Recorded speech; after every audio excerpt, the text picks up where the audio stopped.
बहुत अच्छे मास्टर दीपक।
नारी की महिमा जगत में है न्यारी, कहीं बहन बेटी कहीं पे मतारी, कहीं लाज बचाती है घर के वो अपनी, कहीं लाज गंवाती है अपनी ये नारी, कहीं काली दुर्गा कहीं मैहर वाली, कहीं प्यार ममता दिखाती है नारी, अरे कहीं बचाई ले डूबत भंवर से, कहीं पर चलाई दे गले पर कटारी।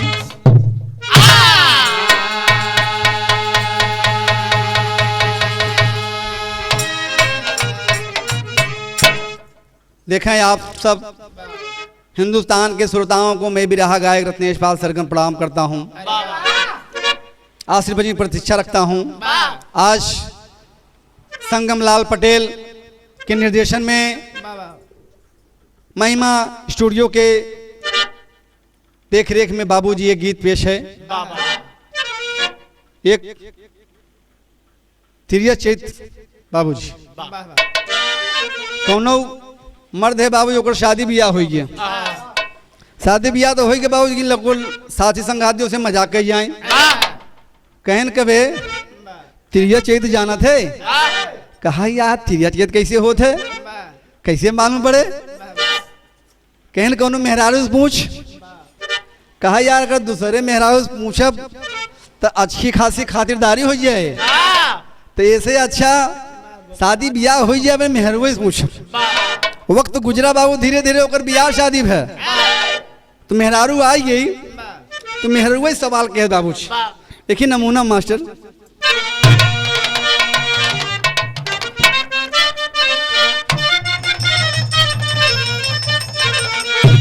देखें गीत, इस गीत को आप जनाब हैदर अली जुगनू गाते थे बाबू जी, जो बाबू जी बिरहा जगत के सम्राट, सम्राट ही नहीं बाबू बिरहा जगत के बाली माने जाते थे, बाली जेका ना इसे तिरछी निगाह से देखते समझा होकर आज शक्ति खत्म। कभी अभी अपने जवानी के आलम बाबू गाते थे कि दुश्मन मिलाई सवेरे, कि दुश्मन मिलाई सवेरे मगर मतलबी यार ना मिले,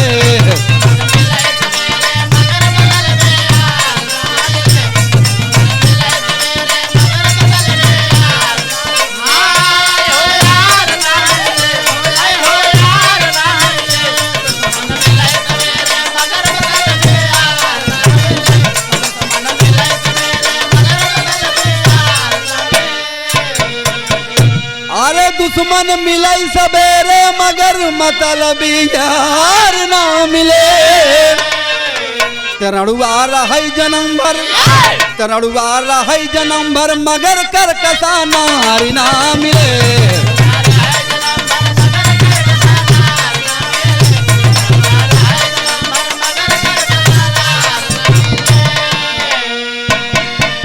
लेकिन बाबूजी गीत पे आवे कि गौर से सुना सुनाऊ भाई, कि गौर से सुना सुनाऊ भाई नारी के विस्तार भैया,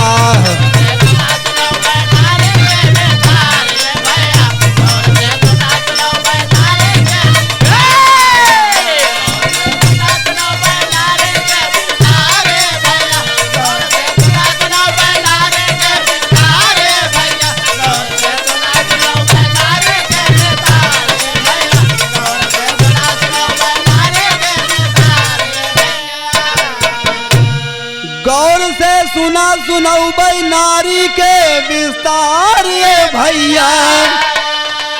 जगत में इनकर लीला, जगत में इनकर लीला बाटे ये परंपार ये भैया।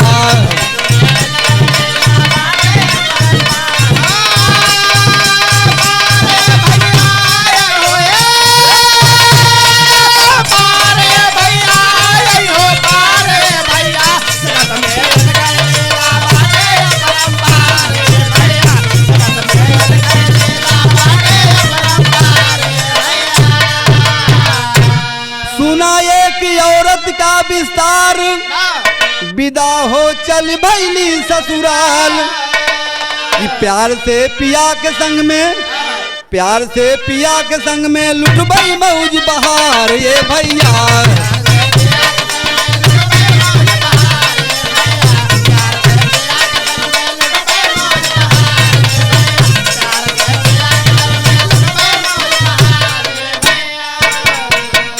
मर्द दुल्हन से कहा पुकार, बतिया मानो मोर गुलनार। कि तिरिया चरित दिखावा, कि तिरिया चरित दिखावा मानो बात हमार ये भैया। कहना बाबूजी। तो एक दिन मर्दवा बोल खड़ा बा अपने मेहरुई से, कहा हम सुने लोग पहलवा लोग कहा तिरिया चरित कैसे होत हमका दिखौते। कहा रे स्वामी का पगलान है कबरे के नहीं हमार मन बाग हम देखब। अच्छा मेरा बेचारी का करे बेचारी। कहा ठीक है कोनो बात नहीं है, लेकिन नमूना मिला मास्टर तरजी।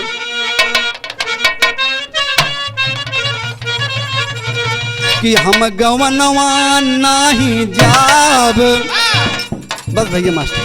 कि हम गवनवा नहीं जाब, कि नई नई प्रीत लगल यही रनवा। हम गवनवा नहीं जाब, लेकिन कहना है बाबू भाव में कि मनवा रही रही सोचना, त मनवा रही रही सोचना। त दुल्हन गा रही दुनौ नयनवा, मनवा रही रही सोचना।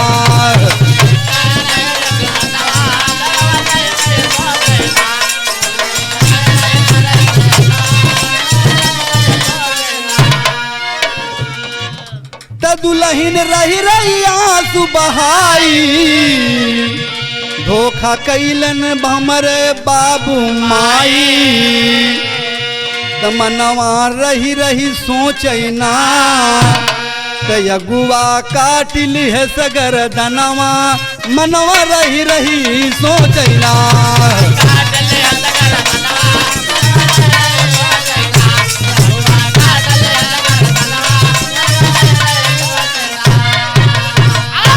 हमारे दिल में रही बड़ी अभिलाषा,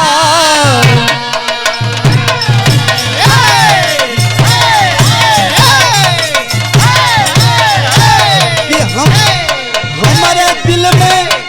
हमारे दिल में रही बड़ी अभिलाषा। दुल्हा मिली हैं हमके खासा, कि मनवा रही रही सोचना। रतिया बाजा नहीं घुन घुनवा, मनवा रही रही सोचना।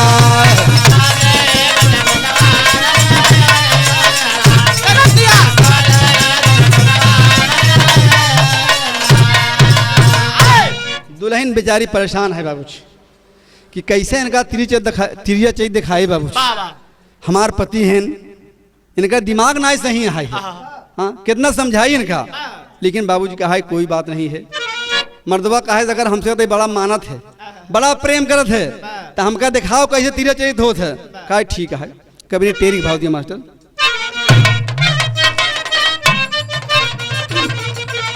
अरे राम पिया के पूरी करबै बतिया, हाँ पिया के पूरी करबै बतिया। तिरिया चरित दिखाऊ भाई सोचैया रतिया, पिया के पूरी करबै बतिया।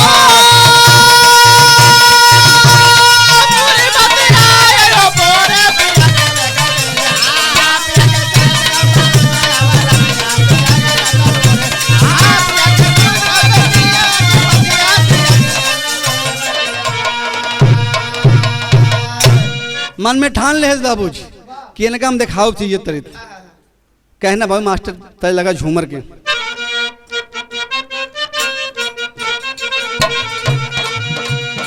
कहना बाबूजी कि भवा भोर भिन सार कर चुनी के सिंगार माथे टिकुली निराली सोहे कान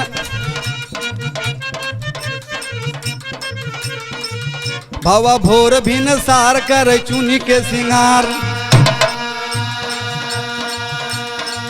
सेनुर मंगिया में डार गुलनार अंगना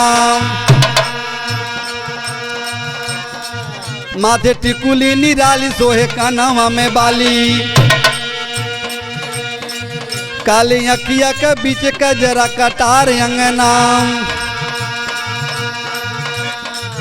चोटी कमर पे झूले झूलनी ओछवा के झूले सोहे गरवा में मोतिया के हार अंगना अरे पायल बाजे झमा झम अरे पायल बाजे झमा झम पिया है या बाटी हम कमहियरावा कहिले प्यार अंगना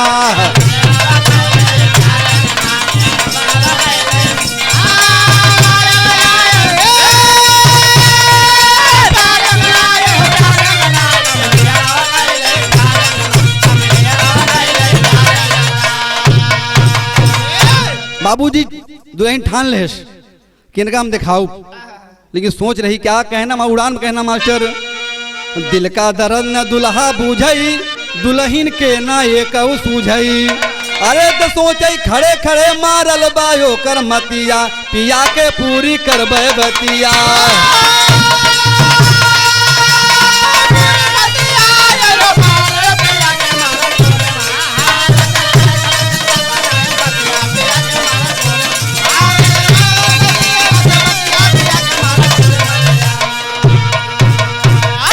दुल्हन सोचत बाबू कैसे इनका समझाइए समझते ही नहीं यहाँ कितनों का हाथ लेकिन मन सोचे के दिखाओ उनका भरमावत कैसे बाबू लेकिन नमूने में तक मास्टर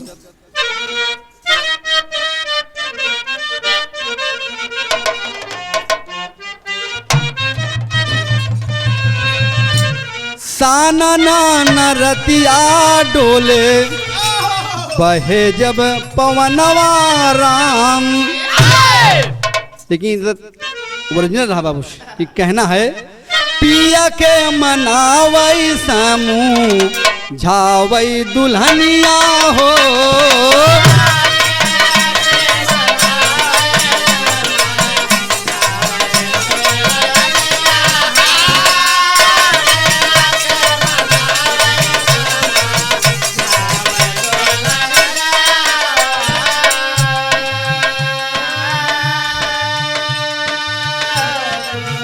पिया के मनावई समूह झावई दुल्हनिया राम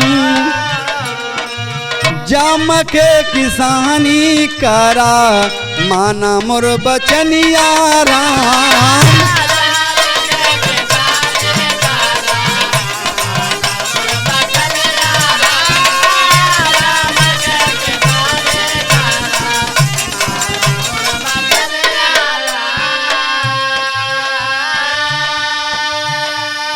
दुल्हन का हाथ कहाँ फंसने फंसत है अरे चला खेते में किसानी करा तू कब कहा देखे चाहत है कि जम के किसानी करा माना मोर बचनिया राम धरती से उगावा पिया सोना और चनिया राम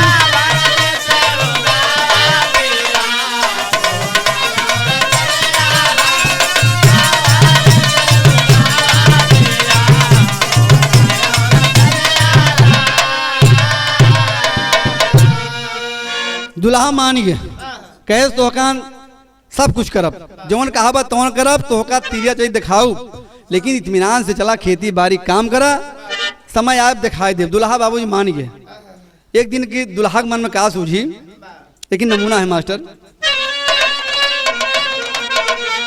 अरे राम झकोरा मारे झुलनी अरे राम झकोरा मारे झुलनी तो है साड़ी लहराए हो झकोरा मारे झूलनी।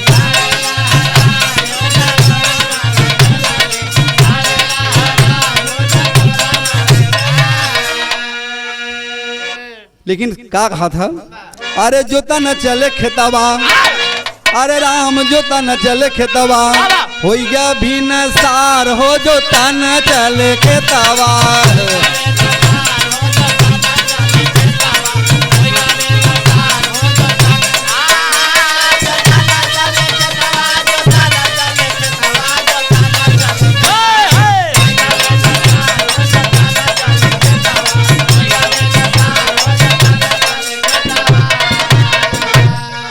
अपने दुल्हा कह दिया चला खेत जोता, लेकिन बाबूजी समझदार औरत क्या करती है, एक ही बाबूजी मछली पायस, मछरिया लगी चैत के महीना बाबूजी गर्मी से दिखात रही लगी खेतवा में बाबूजी गाड़ देस, खेतवा में गाड़ के मून देस, इनका कह जा हर जोता ये बिजारू जब हर ले गेन का भवा, अरे एक फेरा हरा जब खेत में घुमाई,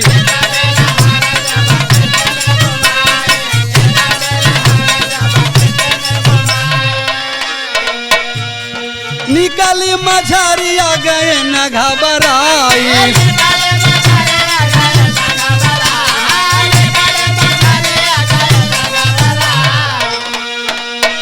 अरे चाहे ला गई बैलवन के गोड़वा में फार हो जो तन चले खेतवा, भैया भी नसार हो जो तन चले खेतवा।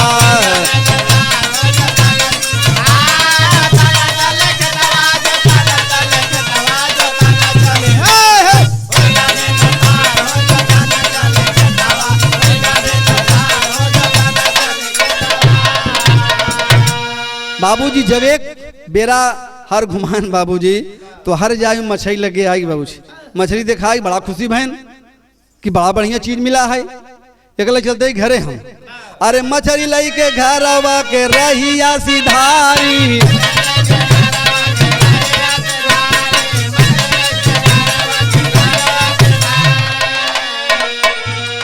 बन के खियावा माना बतिया हमारी,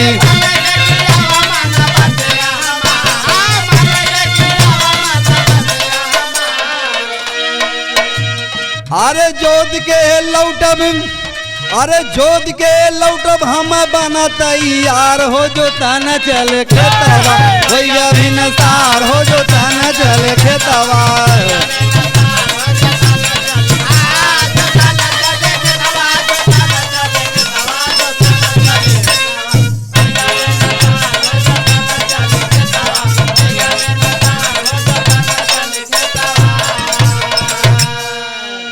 बाबूजी मछली पाए ले आन मेहरारू देहन केने का बनाओ तई, हम फिर जाते खेते में हर जोतई, हर जोत के आओ तो बना के रखे मछली, ये हर नारी जल्दी से मछरिया बनाई,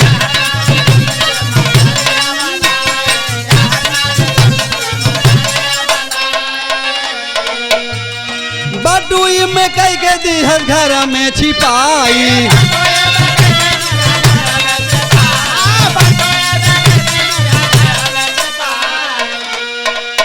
बाबूजी मछरिया बना के बटुई में कई के ओका घर में छिपाई दे, कैसे हमरे मछली दिमाग ना सही बा, अरे चिया चत्री, अरे त्रिया चारी देख बाने भूखा बा भतार हो जो ताना चले खेतावा, हो गया भी नसार हो जो ताना चले खेतावा।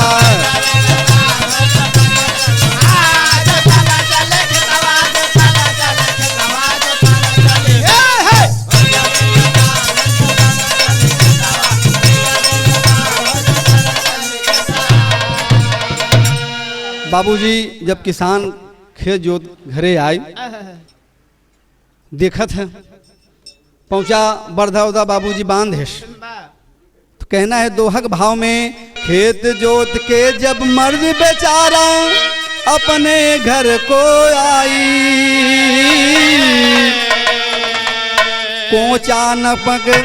कोचा नमक प्याज प्रेम से तब नारी सरकाई, थाली में लख नमक यो कोचा मर्द गवा गोसाई। बोला कुछ ना अचक पहना अरे हाथे लिह से उठाई।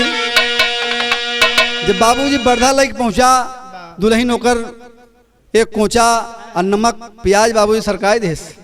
अब किसान देखे बाबूजी माथा खराब है उठाए पहना बरधा वाला दही पहना पहना दही पहना पहना दही पहना पहना मार के लंबा लंबा उठाए देस। हाँ का तेरी मेहरारू की हम तो का मछली दे कि हम आओ हर जोत मछली बनाए के तो दे और तो हमका दे सुखाई। हाँ कहना है उड़ान में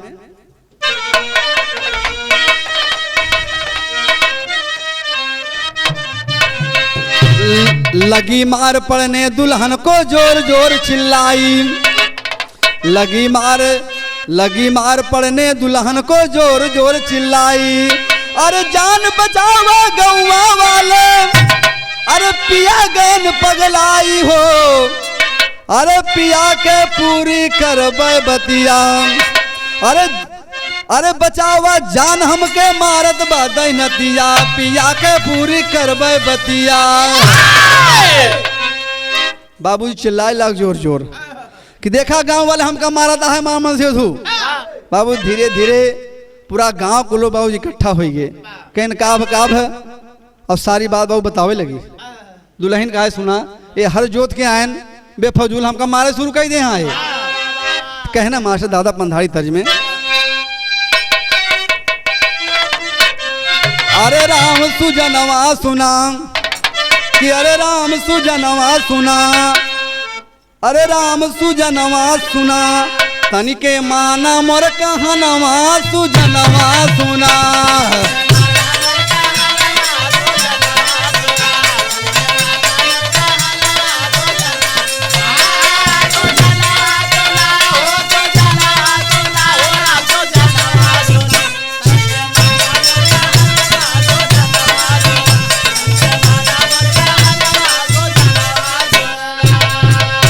काहे सुना खेत जोत के आवत बाटे दिया परोस हम थारी हो।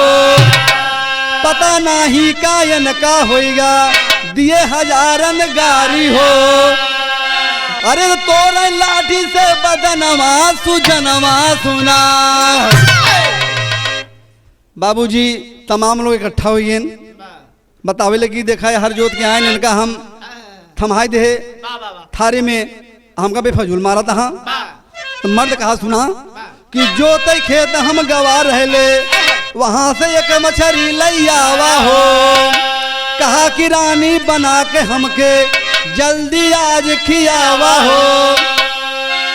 कहे सुना इनका बनाए लई है मछली कहे बनाए खियाओ हमका आपका लिया हमका सुखाई दे दी तारे राम पावा सुखाई हम भोजनवा सुजनवा सुना।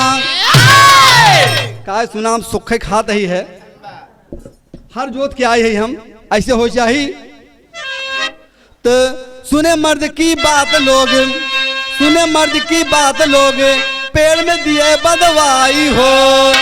दाना पानी बंद करा खुद ससुर जई हैं ठिकाई हो। बाबूजी कहें ससुरवा झूठे मारत आ मेरुआ कम नहीं। हाँ कहूँ मछली झूरे मिलत है। हाँ चैत महीना गर्मी में कहूँ झूरे मछली मिलत है बांधे का सारे के 4 दिन 4 भूखर खुदे ठिकाई जाए। अब मेहरारू बाबूजी मुहारक बैठ के बाबू मुस्की मारत है आई मर्द से बर्दाश्त ना होता है। ओका बाबूजी गांव वाले मिलके पेड़े में बाबूजी रस्सी से बांध दें खिसिया दे बेचारा काहे का हमारे साथ तई नमूना मिला कि बलमा हो कबलई जईबा डोला। द ओरिजिनल रहा बाबूजी ये कहना है कि मछरी के बोटी गुजरिया देखावई मछरी के बोटी गुजरिया देखावई।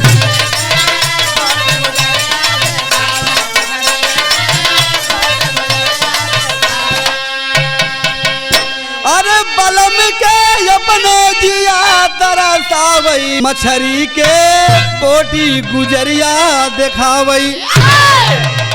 बाबूजी मछली बनाए रहा, टाटी में दिखावत रहा, इनका ललचावत रहा। अरे छुप के गोरिया मछरिया दिखाई,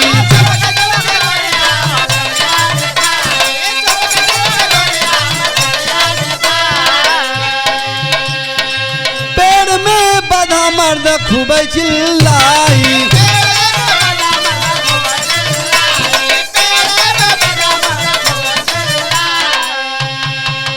अरे हाय मजबूर कुछ समझ में ना आवई, मछरिया बोटी गुजरिया दिखावई। बाबूजी भाई बार बार दिखावे मछली, काहे करे तो मछरिया बनाए है, तब तो कहते ना बने। हाँ काहे का करी, तो वहीं कहे हमका दिखाओ तिरिया चरित्र, यही तिरिया चरित्र है। मछली बनाए रहे तब वो झूठ बोली के देखा हमारे बात सब विश्वास करें, तोहरे बात विश्वास नहीं करें। का ये काम कर, हम तिरिया चाहिए देख चुका, ये काम कर हमको देख खोलवाओ यहाँ से। बाबूजी औरत अपने पति को खोल देती है, दोनों प्राणी बाबूजी ऐसो आराम से रहता है। अंतिम लाइन में कहना है,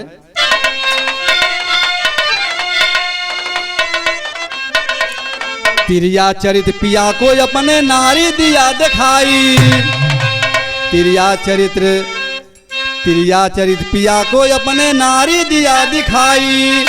नारी से हारे नर नारायण, अरे हैदर स्वर्ग तक आई हो।